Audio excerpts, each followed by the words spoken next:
It's 1999, and the war for Dagestan is raging. Russian forces are steadily gaining ground against radical Muslim insurgents, hell-bent on creating a small caliphate inside of Russia. But before I go into this story, let me tell you a bit about myself and how this information came to me. I graduated from the University of Chicago with a degree in anthropology, and my love for this subject was such that when I discovered cryptozoology, I was fascinated by the links between the two subjects. The sheer amount of information that is ignored by mainstream science, written off, and even hidden. I mean, it's amazing. I was enthralled with the topic, and I've researched everything from Sasquatch to Loch Ness Monster, and more than anything, specifically, what I'm about to share with you, the upright walking canine, or as you call it, Dogman. Many of you are aware of Linda Godfrey's work, a woman who's tirelessly documented one encounter after another people have had with these creatures. But their existence is not limited to the continent of North America. They're found everywhere: Venezuela, Romania, Argentina, the Ukraine, and the single most well-documented encounter you've never heard of in Russia. Now back to the story. It's 1999, and the war of Dagestan is raging on. Russian forces are pushing into the area in the outlying villages in search of radical Muslim insurgents. Now, if you don't really understand the story, Google it. The Chechen Mujahideen invaded this area with 500 soldiers, a total of 2,000 throughout the whole area. These guys, death-dealing terrorists. Now, this type of stuff is not talked about in schools and it's not really shown on American news, so you need to look at the Dagestan massacre. This will paint a clear picture for you of the chaos that was the War of Dagestan. 6 Russian POWs were beheaded, provoking a swift and strong response from the Russian government. In the days and weeks surrounding these incidents, skirmishes broke out all throughout the region. Some of the terrorists fled into small villages, relatively unknown places, small populations, killing and leaving death in their wake. One such place was Kusar, a dot on a map, a place of no significance. But in the days of the war, an incident happened there that I believe has never been talked about until this very day. In the face of the onslaught of the Russian military, several of the high-ranking Mujahideen members fled to Kusar, high in the mountains. And when the intel got back to the Russian government, they sent the special recon team into the area via helicopter to search them out. Now, when this team arrived, they found that many of the villagers had been murdered, others hiding. But what they didn't find was the Mujahideen fighters.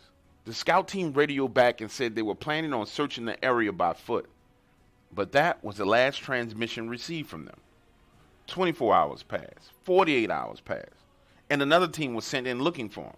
And what this second team discovered was shared to me via one of its members. When the second team arrived, the helicopter was still there, but the pilot was missing, and no one was alive in the village. They searched around the ridge lines and crevices of the mountain and discovered signs of a firefight. Based on what they saw, it was clear that their men had found themselves surrounded. But when they looked for evidence of what should have been insurgent forces, they found nothing. The team moved forward south along this little ridge, and there they found the first signs of what truly transpired: a torn and bloody vest, spent magazine rounds. The team continued to move forward until they came upon a cave entrance. This entrance, over 13 feet in the air, scratch marks along the rocks, blood stains, as if something or someone had been dragged upwards. As the team stood there in disbelief, preparing to scale the wall to enter the cave, they heard movement, and looking up, saw a creature. And it was described to me by the gentleman as follows.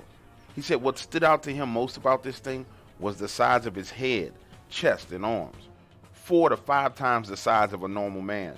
And then he described to me these extended, leading down to hands with claws. He says as this creature breathed, it was like its whole entire body inflated, sucking in air. It was male, and its legs were humongous.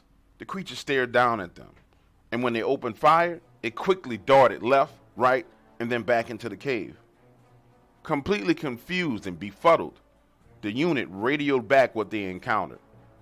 Their instructions were to hold position at that location and await further instructions. Now, at this point in time, this gentleman broke down and expressed to me that this was the single most frightening thing that he had ever experienced in his life. A Russian Spetsnaz said that standing outside the mouth of a cave with an unknown creature, literally terrified him because the creature he saw clearly had taken down both the Mujahideen and their well-armed scout unit. Hours passed, and finally they received word that an attack helicopter is en route. They were instructed to engage this creature and hold them inside the cave. Now, in order to hold this thing in place, they were going to have to enter that cave. So the team of 6 scaled up the wall and slowly entered, only to see what he described to me as hell itself. A mixture of human and animal carcasses ripped and gnawed on. And the smell was so strong and unbearable that it made it difficult to breathe. Minutes later, they engaged this creature and 2 others. But these things were fast, and he said the few shots that they were able to land on them while shooting in the dark did virtually no damage. The unit was forced to retreat and decided to spare the ammunition that they had left to prevent these creatures from leaving the cave. For the next 30 minutes, this 6-man team engaged these creatures, preventing them from coming out of the mouth of the cave. And one of the most insightful things that he shared with me is that these creatures' tactics evolved. Each time they tried something different to get out of the cave. And in one instance, they pushed a huge boulder up to the mouth of the caves to cover them from fire. As he shared this story with me, you could see the sheer panic on his face as he relived every moment of this incident.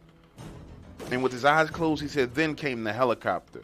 His shoulders rolled back and relaxed. You could see the tension leaving his body. A Black Shark helicopter delivered 2 missiles into the mouth of the cave, collapsing the entrance and destroying part of the mountain. Those upright walking canines or dogmen were presumed to be dead. And years later, the Battle of Kusar is still relatively unknown.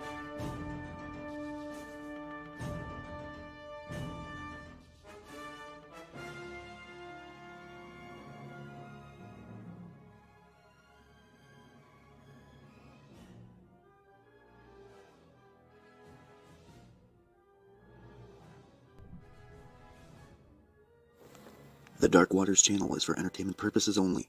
Although information in these stories can be traced back to relevant and true sources, Dark Waters strongly discourages its viewers, listeners, and subscribers from visiting the site of incidents and encounters discussed or revealed on the show. In other words, we will not be held responsible if you are attacked by a dogman, molested by a bigfoot, bitten by vampires, chased by chupacabras, abducted by aliens, accosted by the men in black, investigated or arrested by the local law enforcement, CIA, FBI, NSA, EPA, BLM, or another alphabet group, whether on U.S. soil or abroad. Thank you for tuning in, and enjoy the show.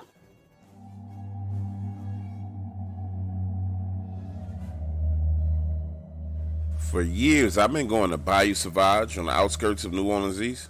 I started going as a kid, ride my bike along the levees. And as a young adult, I would ride my four-wheeler back there. But it all came to a screeching halt once I saw the Dogman. I was riding along the levee, just as I'd done many times in the past, when I saw something swimming in the water of the bayou. This thing was big and black. It was swimming like a person, but heading in a direction going away from me. I started to slow down. I wanted to get a better look, so I drove my four-wheeler down the levee right up on the edge of the bayou. I was so close that my tires began to sink into the mud. This thing was pitch black, and I could see the muscles in his shoulders twitching and moving as it swam through the water. Completely fascinated, I sat there and watched this creature swim until it reached the embankment about 75 yards away from me. I probably should have got out of there way before this, but I just wanted to know what it was. It wasn't until it actually started climbing out of the water and up onto the banks that I really got freaked out. This thing climbed out of the water on all fours. It started shaking its body like a dog, spraying water everywhere.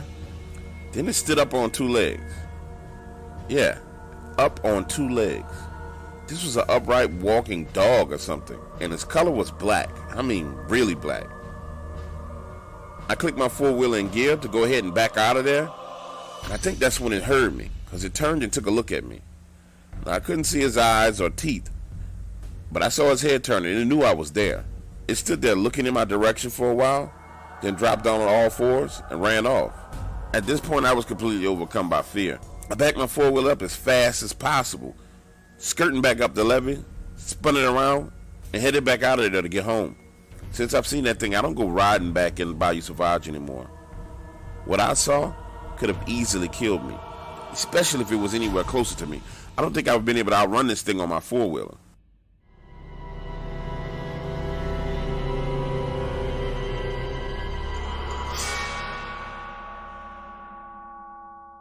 So it took me a long time to share my Dogman encounter with anyone. Partially because it was completely humiliating, and also because I figured no one else would believe me. You see, I worked for the post office my entire life. And being a mail carrier is no glamorous job whatsoever. Over the years, I worked in major cities like Chicago and had a route on the south side, a place I hope to never visit ever again. But when I transferred to Oklahoma, that was when I had my first Dogman encounter. Being new to the mail unit, I was forced to work this shitty route. Even though I had been with the Postal Service for years, office politics still played a major role in what routes you got. And my very first assignment was a rural route, about 85 houses and 10 farms. When I say it was shitty, man, this thing was shitty. You had to drive all damn day long to get to these places. And the people weren't too friendly at all. So I'm out on the tail end of my route. And on this little section of roadway, it has about a total of 15 mailboxes. And all of these mailboxes, except for one, are right up on the road. To get to the one mailbox that's not on the road, I had to make a right turn down off onto this dirt roadway, drive a little ways, and then the mailbox is right there. I had just made that right turn off onto this dirt roadway, headed to the mailbox, when I saw something dart from left to right. It was big. It was moving on all fours. But this thing moved so damn quick, I only got a small glimpse of it. Now in my mind, I figured it was just one of those wild dogs. You see, there's a lot of wild dogs out here running around in these woods. So I proceeded to ride up and head to the mailbox. I'm there at the mailbox, lollygagging, sorting through this lady's mail, when the truck starts to shake. And you know the truck I'm talking about, our little box trucks that we use to deliver mail. Well, this truck is shaking violently, like the Incredible Hulk or Andre the Giant was pushing on it. And when I looked back through the rearview mirror, all I could see was this brown fur and this kind of skin with these freckles and spots all over it. It wasn't until I looked out of my side mirror that I saw what looked like shoulders and arms. Something was standing there shaking my truck. I took my foot off the brake and hit the gas, and the engine revved and roared. I could even hear the back wheel spinning on the dirt road. But I was going nowhere.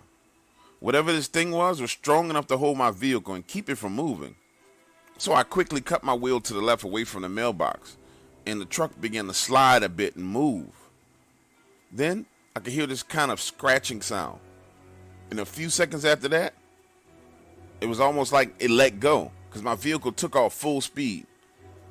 I had gotten about 65 feet away from whatever this thing was and looked through the mirror again. That's when I saw it.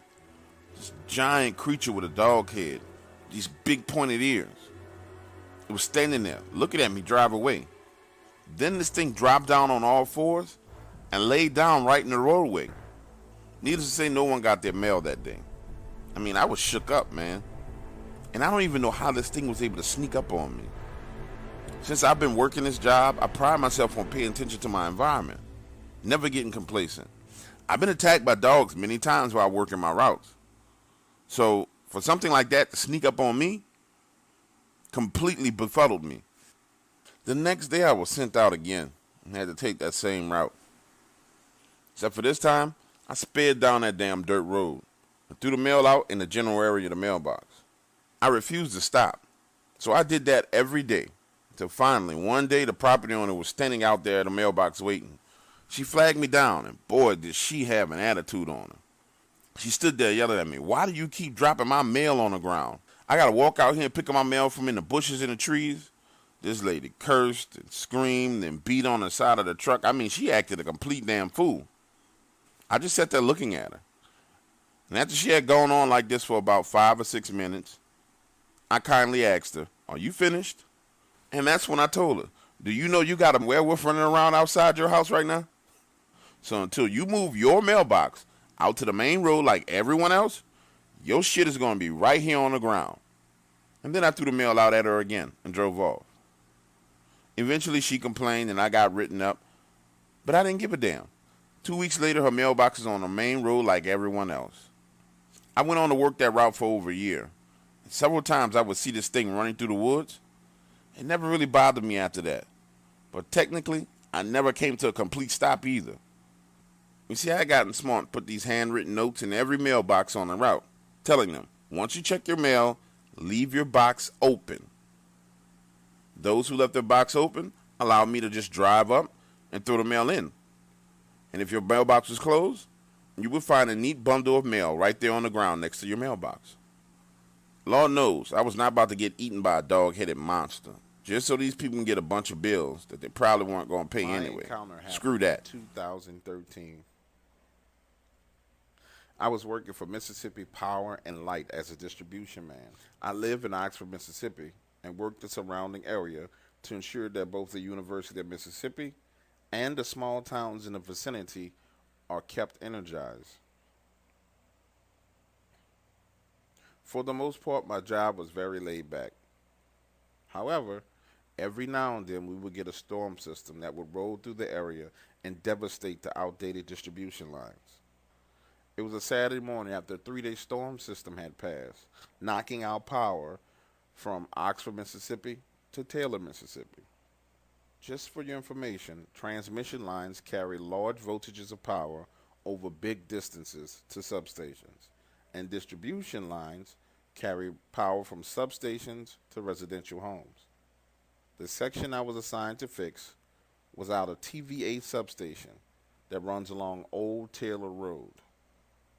This was a 10-mile stretch of line that supplied power to the small town of Taylor, Mississippi.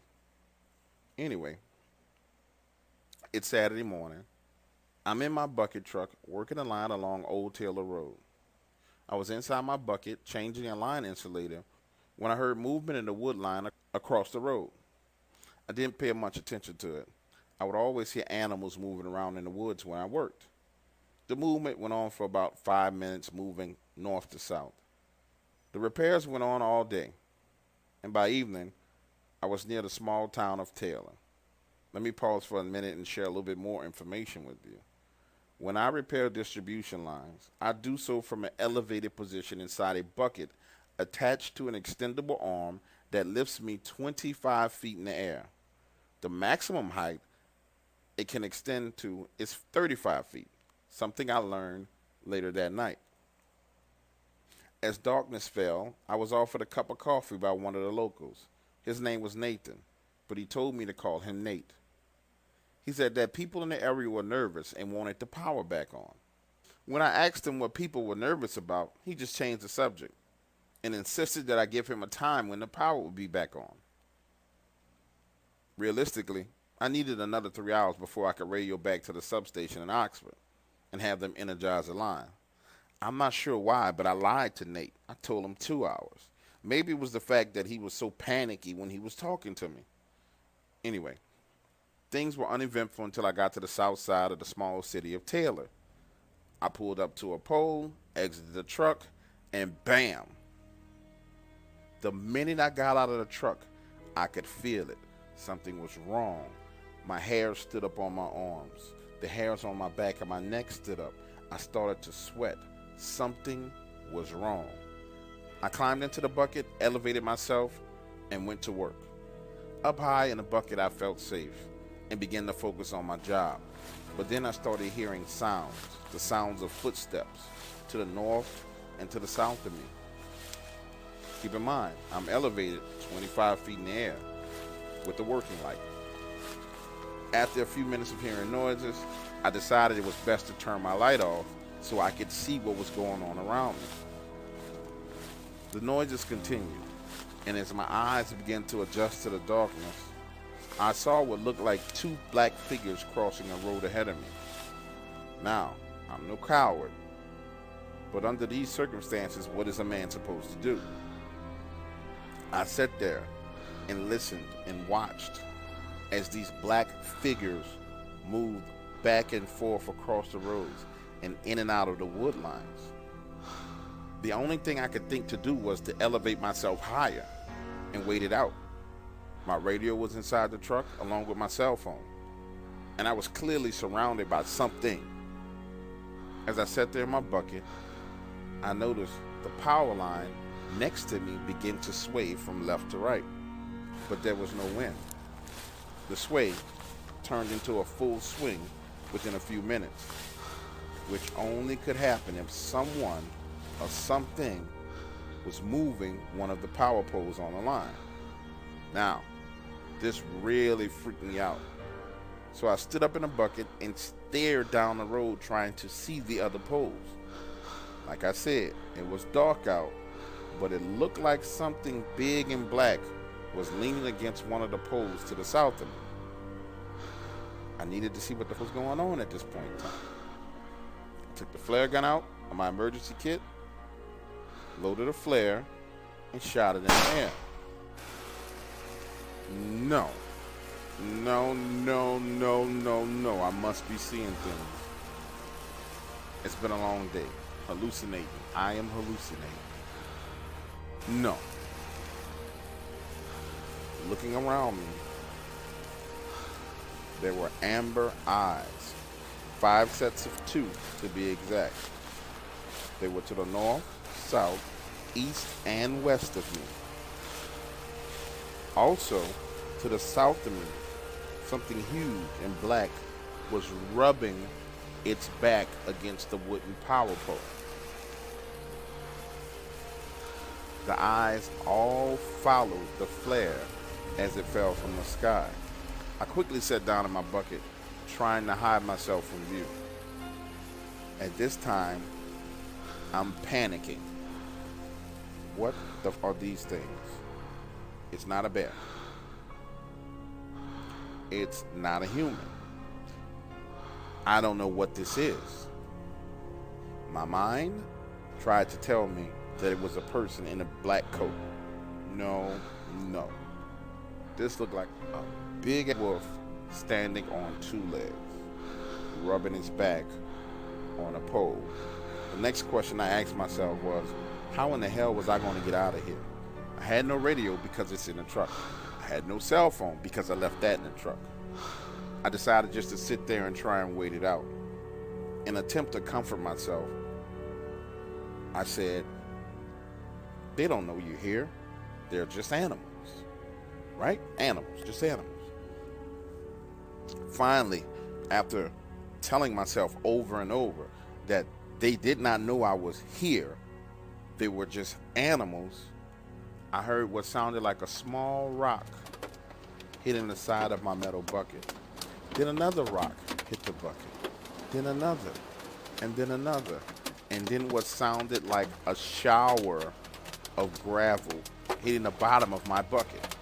Now, I'm panicking again. What the f? These are using me as target practice. I was so afraid, I have to admit, that I pissed my pants. I didn't know what to do. I knew one thing, I wasn't getting down from this damn bucket. I knew another thing, something that looked like a wolf was using my bucket as target practice. So I just sat there. It was so much happening at once. The power line was still shaking. The rocks being thrown in my bucket. Movement everywhere. I couldn't figure out what to do. Then it hit me. I loaded another flare, stood up, and shot it out over the trees into the woods. In the light, I could see 4 of the biggest wolves I ever seen in my life running off following the flare. On the road, just about 35 to 40 feet in front of my truck stood a nightmarish animal. This was a wolf, jet black, 7 to 8 feet tall, 2 pointed ears on the top of its head, standing on its back legs. Its shoulders were massive. Its arms had biceps like a man would. The arms were long, very long, and the claws were like a raccoon's, kind of like a hand, but they were huge. It just stood there as the light from the flare faded and looked at me. I got the sense that this thing was evil, also that it was the leader, and more so that it was pissed that I tricked the others into running into the woods. It kind of cocked his head to the left and scowled at me with this look of disgust, like a person would. Then cocked it to the right, showing his teeth and growling before it sprinted off in the direction of the others. I shot a third and a fourth flare in their direction, lowered myself down in the bucket, climbed through the back window of the truck, cranked her up, floored it, pulling off. I radioed my boss back at the substation and told him that I was unable at this point in time to finish the line work. Nope, he insisted that I return to finish the job. Now, I couldn't tell my boss that I had just saw a werewolf, so the least he could do was send me out an extra person to help me finish out the line work. He agreed, and so I drove back to the main highway and waited to meet Ed, one of our other distribution linemen. By 10:30, Ed arrived, and we went back to the area. I told Ed some weird things were happening, but he just shrugged it off and said, "Let's get her done." As soon as we exited the trucks, the howls started. And when I say howls, these were loud. We only had 2 final poles to repair, so we hurried and worked as quickly as possible. There was movement all around us, but this time the headlights were on both vehicles, and the animal stayed just outside the range of the light. Ed didn't say anything. He just put his headphones on and worked fixing the poles about 50 yards away from me. I could see the shadows moving around his truck. He never looked down, he just worked. When he finished, he lowered himself, got in the truck like nothing was going on, and drove over to me. Ed sat there with his windows rolled down and waited for me to get finished. He phoned the substation and had them energize the line. Then he asked me to meet him for coffee back at the substation. When I arrived, he handed me a cup of coffee, looked me square in my eye, and said I should never have been in Taylor at night. He told me about these things called Dogmen, creatures who were half wolf and half man. He said that these things came down out of Tennessee during the summertime and would hunt deer, especially around Sardis Lake and in the Holly Springs National Forest. He seemed to know a hell of a lot about these creatures. He went on to share with me that he was born and raised in Taylor, Mississippi, and that these things had been a problem for years. And he gave me one piece of advice: never go anywhere near Taylor, Mississippi at night.